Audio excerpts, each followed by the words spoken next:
Hello and welcome to 5 Minute Solution channel. In today's video I'm going to show you how you can mute someone in Discord. For that you have to open your Discord account in a browser or your computer OS. So for muting someone, simply you have to find that person's name in member list and right click on their name and simply click on mute. That way they will be muted until you unmute them again, and you can directly sometimes mute someone in a voice channel.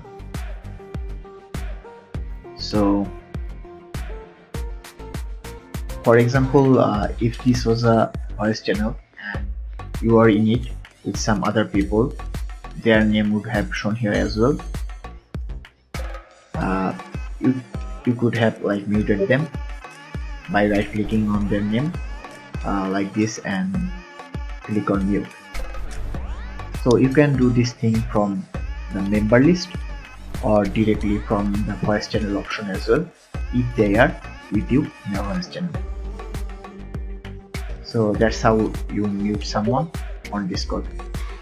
If you want more videos like this, then like, comment and subscribe to this channel, and thanks for watching.